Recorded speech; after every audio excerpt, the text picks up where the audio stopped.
holy brothers and sisters! It is the 21st of TAMUZ, and in the Kitzur Likutei Moharan, today's lesson will be called Toppling Temptations. The intensity of a person's physical intimate desire is determined by the milk he nurses in his infancy.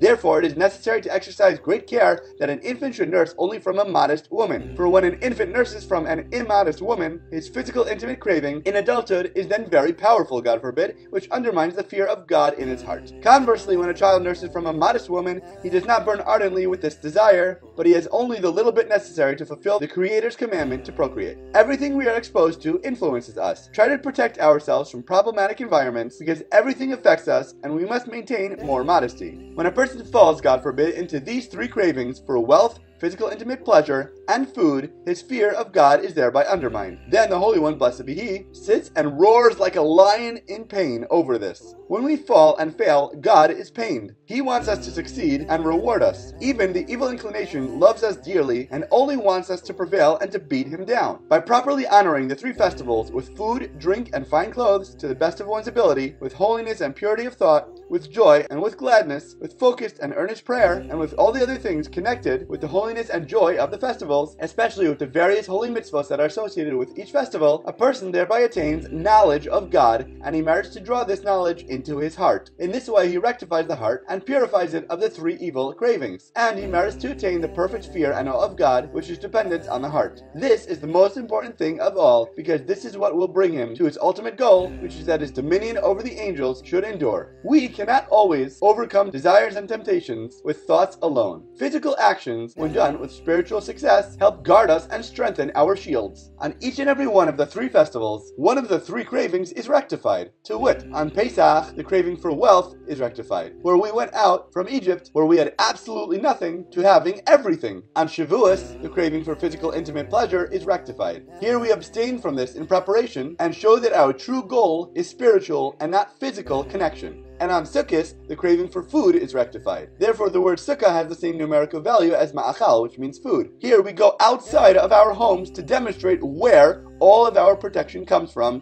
and all of our life. Not from any type of food or medication do we get healed and protected, but from God alone. Accordingly, a person must be exceedingly careful about the way he performs the mitzvahs associated with each and every one of the festivals, and he must greatly honor each one of the festivals so as to merit to break free of these three harmful cravings. For the whole essence of Judaism is to fear God's revered name and to escape the jealousy of the angels, lest they tumble a person into sins, God forbid, and that his dominion over the angels should endure. All this depends solely on the rectification of these three evil cravings. By attaining perfect fear and awe of God in the heart, a person can thereby merit to elicit an influx of prophetic inspiration. He must be extremely careful, however, to resist the desire to be appointed as a leader and to rule over the Jewish people, which is the opposite of holy dominion, whereby a person must merit to have dominion over the angels. This is because holding a position of status and authority causes the influx of prophetic inspiration to cease. To be more connected to God, we need to put ourselves in humbling positions. As always, thank you so much for learning together. If you enjoyed this lesson, please remember to like, comment, share, and borrow. And please God, we'll learn again